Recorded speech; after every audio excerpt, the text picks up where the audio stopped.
muito boa tarde a todos.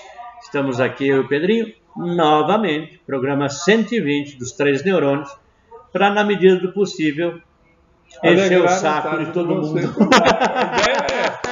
A gente pode bater na trave, errar, fazer gol contra. Os caras batem pênalti, o gol tem 7 metros entre uma trave e outra, os caras conseguem errar. Fora, claro, exatamente. Quem somos nós? Bom, hoje nós temos alguns assuntos, é tudo assunto divertido, legal. Por exemplo, vamos começar, Pedrinho? Vamos. Assim,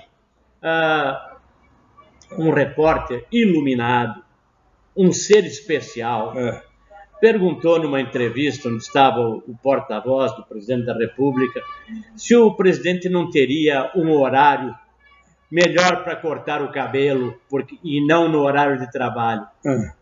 Então, Pedrinho, vamos comentar essa pergunta tão inteligente. Por exemplo, vamos levar em consideração que a Dilma tomava um avião e vinha para São Paulo, pagava uma nota federal para cortar o cabelo aqui em São Paulo, usando o avião da FAB para vir cortar o cabelo. Ninguém falava nada. O Lula tomava cachaça durante o trabalho, ninguém falava nada. E o cara tem a cara de pau de perguntar se o presidente não teria outro horário para cortar o cabelo. Porque ele acha que a função do presidente é mecânica. Ele trabalha com a cabeça, mas o jornalista não sabe o que é isso. Não trabalha com a cabeça. Não trabalha com a cabeça. Então, e o cara é bicho, né? Porque se atrapalha alguma coisa ele despachar com algum secretário? Ou não despachar, ou coçar o saco durante 30 minutos cortando o cabelo. Qual é o problema? Dizem que o governador Adhemar de Barros despachava com os secretários quando estava no banheiro. Pois é. Fazendo uma coisa mais demorada. Pois por isso, e nem por isso ele fazia tanta merda. Fazia, mas não tanto. Mas só aquela quantidade diária. A quantidade diária, exatamente. E sabe quem fez a rodovia Anchieta? Foi Adhemar de Barros. Ele repetiu isso. Castelo Branco. Chamava a rodovia para o oeste. A rodovia do oeste, a rodovia Castelo Branco. Exatamente. Então, bom, eu quero dar meu testemunho. Eu trabalhava para uma multinacional, ganhava um salário provavelmente maior que o salário do presidente do Brasil hoje. Às vezes eu me enchia o saco e eu falava para minha secretária, olha, liga para o meu... Tinha um cabeleireiro lá, era fora do Brasil. Eu atendi para o meu cabeleireiro, eu vou cortar o cabelo. Eu saía tipo 3 da tarde e não voltava mais. Ia para o cabeleireiro porque estava de saco cheio. Eu, que era um funcionário de multinacional, que graças a Deus, durante todo o período que trabalhei com eles, dei um lucro absurdo, que pagava 1.000 salários iguais o meu, ainda dava lucro. Cabeleireiros da Dilma e tudo isso. Eu saía e ia para lá porque estava de saco cheio. O presidente da República não tem direito? Bom, vamos mudar de assunto. Aí... Volta para o mesmo. Parece aquela corrida de cavalinho. Volta sempre para o mesmo. Era linda aquela lá. Eu tinha uma quando era pequena. Você dava a corda, soltava os cavalinhos. Bom, aí nosso presidente, que de repente não tem travas na língua e diz um monte de coisa que a gente gostaria de dizer. Só que o presidente, ouça, menos. Não fica bem. O outro tinha a língua presa. Esse tem língua solta, claro. É alternância do poder. Falar daquele carinha que está na OAB é chover no molhado. Quem sabe da história sabe que o pai dele era terrorista, era um sacana. Quem matou não importa. O senhor não tem nada a ver com isso. O único problema, se é que é problema seu, é que o senhor faz parte do grupo do exército, dos militares, etc. Mas ficar justificando, não precisa justificar. Não precisa justificar, aquilo é passado, acabou. Sabe? Aí chama a atenção dos babacas aí da Comissão da Mentira. A Comissão da Mentira. Tinha um ontem falando na televisão que eles levantaram todos os processos, tudo isso. É isso, cara. Então é dar de colher de chá para os caras ficarem enchendo o saco. Não fala. Dá estribo para o outro montar. Exatamente. Como dizia o caboclo. Exatamente. Então, e agora? Quem gosta de ontem ditados antigos, né? Então, dizem que no interior de São Paulo, nos anos 20 do século passado, do século XX, tinha um homem muito exigente. Nos anos 20 do 20. 20 do 20. Hoje não é o programa 120, nós temos que falar alguma coisa, claro. Perfeito. Dizia assim, que tinha um homem muito exigente. Ele falava assim, revólver só Chilite, automóvel só Chevrolet, mulher qualquer uma. É verdade, é isso. Era um homem exigente para a época. Bom, tem mais coisas. A gente aos pouquinhos, nós vamos de pílula. Por exemplo, ontem eu vi o presidente Trump, que é um Bolsonaro em inglês. Né? Mais velho que o Bolsonaro. Mais velho. Bolsonaro em inglês. Estado, claro. O presidente Trump, eu tive a oportunidade de conhecê-lo há muitos anos atrás. Bom, ele sempre quis ser presidente. Há muitos anos atrás, no cassino dele, em Atlantic City, tinha um amigo meu aqui que representava o cassino dele aqui no Brasil, eu estava lá com ele, e teve um jantar onde esse amigo estava, e eu tive a oportunidade de jantar com ele. Uma pessoa agradabilíssima. Não tenho nada contra ele, absolutamente. Aliás, como é que se chama o cara que recebe um... Hostess. Um hostess fantástico. O jantar foi divertidíssimo, foi ótimo, uma pessoa agradável, tudo isso. É claro que hoje ele é presidente da República e não está aí para conversar com qualquer um. Mas ontem ele teve um monte de repórteres perguntou, e aí o repórter da Globo diz assim, o nosso repórter da Globo perguntou, tinha assim uma multidão de gente e alguém lá perguntou, não sei se era da Globo ou não era, sobre as relações com o Brasil. Dava para se notar que ele não estava muito por dentro do que estava acontecendo. Mas falou muito bem do Brasil, falou que o Brasil era um país excelente, que ele gostava muito do nosso presidente, que era um cara que diziam que o Bolsonaro era o Trump aqui do Brasil, e que isso deixava ele envaidecido. O que você quer mais? É verdade, é ótimo. Que perguntaram sobre o filho do presidente também, que é indicado para embaixador. Deu para perceber, para quem é mais atento, e eu trabalhei com cinema muito, com reportagem, etc., você percebe quando a pessoa pisa em falso. Aparentemente o Trump nem sabia disso, mas saiu muito bem. Disse, não, é o filho dele é uma ótima pessoa, trabalhou na campanha dele, etc., tal, seria bem-vindo, etc., saiu ótimo. Claro, macaco velho. Macaco velho. Claro. Além disso, tocou num assunto que para nós é de suma importância, ou seja, um acordo comercial Brasil e Estados Unidos. Isso seria, assim, o Éden para o Brasil. No passado fala salvação da lavoura. Salvação da lavoura não é porque a nossa lavoura, graças a Deus, é ótima. Mas seria... Linguagem figurada. Claro. Você me perdoa que você sabe. Eu sou pouco. Então Mas... Olha, um acordo como... Eu me lembro quando surgiu o NAFTA, lembra, Pedrinho? Era só de naftalina. E eu pensava assim, por que o Brasil se mete nessa porcaria de Mercosul e deixa fora do NAFTA? Agora você olha para o Chile, como está hoje, e o Chile fez parte do NAFTA no início. O NAFTA, na verdade, é uma sigla que diz North American Free Trade Association. Exatamente. Isso quer dizer o NAFTA. Pouca gente sabe. O free trade significa você não tem comércio livre. Exatamente. Então, hoje em dia, a molecada só fala em siglas, né? E para tudo.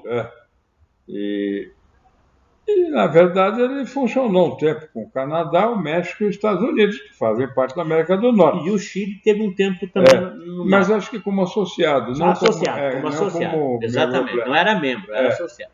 E agora, enfim... Essas coisas todas, tudo que é artificial não dura muito tempo, né? E o Mercosul, para começar, tem um problema de nome, que ele chama de Mercosul. Porque sul em castelhano é sud. E o Mercosul é o Merdosul, né? Porque é juntar um bando de merda para fazer uma merda maior. Então, macro-merda. É macro-merda. Por isso que a gente chama que é o Merdela. Aqui é o Merdela. Merdela mas está indo muito bem, né? Eu acho que eu já contei em outro programa, mas faz tempo, já que eu vou repetir. Uma vez, um dos maiores diplomatas que o Brasil já teve, um homem cultíssimo e tudo, explicou para uma roda em que eu estava o que era a geopolítica sul-americana. Imagine um elefante deitado numa cama king size, né? E no pé tem um gato que fica arranhando ele de vez em quando, que é argentino. O resto são formiguinhas apavoradas para saber para que lado ele vai virar. Exatamente. Só que isso o Pedrinho sabe, eu sei, e tem bastante gente que sabe. Mas não é o suficiente. Tem que todo mundo saber. Porque isso tudo que está à nossa volta, se juntar tudo, não dá um. Então, sabe, o negócio, um tratado de livre comércio com os Estados Unidos, bicho, é um sonho. É um sonho. Bom, Pedrinho, você vai me permitir? Eu vou só, como o nosso programa é política, cultura e miscelânea, eclético, eu ganhei um livro, não do autor, ganhei da editora. O autor chama Júlio C. Acosta Navarro. Ele é médico e PhD, pelo que eu vejo aqui, PhD 2 vezes, deve ser PhD em 2 áreas distintas. E é um livro que, se você olhar a capa, você vai levar um susto, né? Porque é sobre OVNIs, discos voadores. Isso é um assunto que eu gosto, acho divertido, não sou sou um apreciador do assunto, mas não escrevo sobre isso, nada. Mas leio, gosto de ler. Acho que é uma leitura divertida, acho que existem muitas possibilidades. Acho que entre o céu e a terra existe muito mais do que os aviões de carreira. Bom, mas eu não recomendo porque acho que é uma pessoa que tem capacidade, não é uma pessoa que está chutando aqui. E, no medida do possível, em algum programa futuro, devo trazê-lo aqui. É da editora Nelpa. É a mesma editora que... Aliás, vou aproveitar, desculpa, Pedrinho, claro. Eu já tenho aqui. É a mesma editora que está lançando o meu livro, Histórias Flutuantes. Ok? E que vocês podem encontrar também. Vocês podem comprar no site físico, o livro físico, assim, ou vocês podem comprar o livro virtual, se preferir. E-book, exatamente. O e-book vocês encontram nas plataformas que vendem e-book, e o livro físico na www.nelpa.com.br. Deixa eu ver certinho aqui para vocês não enganar vocês. www.nelpa.com.br. Procura Histórias Flutuantes. E é interessante porque é uma viagem que eu fiz nos anos 70 pelo Rio São Francisco. Nos anos 70, vocês que têm idade próxima da nossa, minha e do Pedrinho, devem lembrar que o governo se referia a essa parte do território nacional onde vivemos nós como o Sul Maravilha. E tinha o Norte que não era tão maravilha assim. Mas era estranho. E eu relato nesse livro uma viagem de 8 dias pelo Rio São Francisco, onde acontecem coisas absolutamente surreais, todas absolutamente verdade. Tá? Se vocês quiserem me prestigiar comprando o livro, ficarei extremamente feliz. Se quiserem vir no dia 8 de agosto, aqui no Nacional Clube Ruangatuba 703, às 20 horas. Das 20 às 22h30, vai ter o coquetel de lançamento e eu vou estar aqui para autografar os volumes. São bem-vindos todos. Bom, Pedrinho, seguindo. O que o pessoal não entende é um ditado também antigo, que o ótimo é inimigo do bom. Não adianta você querer o ótimo. O bom é o melhor segundo as circunstâncias, tá certo? Exatamente. Que é o que temos para o momento. Está tudo uma maravilha, né? Outro dia me mandaram pelo WhatsApp um vídeo de uns 20 minutos de um professor, parece que é um sujeito prestigioso, eu não conhecia nem de nome, mas eu tive a paixão de ouvir os 20 minutos do vídeo. Espetacular. Ele falando das grandezas do Brasil. Eu me lembro de algumas, né? Por exemplo, a Argentina toda tem um PIB menor do que o estado de São Paulo. Essas comparações, Pedrinho, são fantásticas porque é o seguinte, por exemplo, eu morei no Chile 6 anos, você sabe. O Chile inteiro é menor que a cidade de São Paulo. O Chile inteiro, toda a população do Chile está na cidade de São Paulo. E o PIB do Chile é menor que o PIB da cidade de São Paulo. O PIB de Guarulhos, nem de São Paulo. O do Uruguai, o PIB do Uruguai é igual ao do bairro do Santo Amaro. Agora, talvez não seja, porque muitas indústrias farmacêuticas saíram de Santo Amaro. Mas no auge das indústrias farmacêuticas em Santo Amaro, tinha um PIB espetacular, extraordinário. Você sabe, Pedrinho, é difícil até quando você... Por exemplo, eu morei um tempo no Chile. É difícil até você se adaptar ao tamanho. Porque as coisas são tão menores, tudo é tão menor. Por exemplo, as verbas publicitárias, eu estava lá como publicitário. As verbas publicitárias são, perto das verbas do Brasil, são uma titica. Porque o retorno que isso vai te dar também é uma titica, perto do Brasil. Não que seja, lá no Chile é diferente. Mas, por exemplo, um cliente que tinha, na época que eu estava lá, uma verba de $2 milhões anuais, era um tremendo cliente. Aqui é um cliente. Aqui no Brasil é um cliente normal. Até porque, vamos dizer, por exemplo, Nestlé, Nescafé, que é um dos carros-chefe, o carro-chefe mesmo o Leite Ninho. Mas Nestlé era minha cliente. Pô, você não podia tentar fazer um evento, um lançamento, um comercial, etc., porque o volume de Nescafé que você ia vender não pagava o preço dos comerciais, entendeu? Então você tem que adaptar a tua cabeça. O Brasil é um gigante. É o que o Pedrinho falou, é o elefante. Os caras têm que ter medo para que lado você vai mudar na cama, porque você esmaga. Mas e outra coisa também. Eu tenho outro amigo mais irreverente, mais louco do que eu, que fala o seguinte. O Brasil foi descoberto em 1500. De 1500 até 2000 são 500 anos. Se você imaginar que a cada século tem 4 gerações de seres humanos, que se reproduz a cada 25 anos. Exatamente. Então nós temos 500 vezes 4, tá certo? Então somos 500 dividido por 4... Não, é 20 gerações. 20 gerações. Não? Então, nem esses nossos antepassados todos, de toda origem, porque aqui é uma beleza, um melting pot, né? De índio, de europeu, depois, em um certo tempo, dos africanos, que vieram como escravos, a maioria. Depois, todos os refugiados. Depois da unificação italiana, os que não se conformavam vieram para o Brasil. Depois também de uma das crises do Oriente Médio, veio uma colônia sírio-libanesa maravilhosa, né? E que hoje estão todos integrados aqui.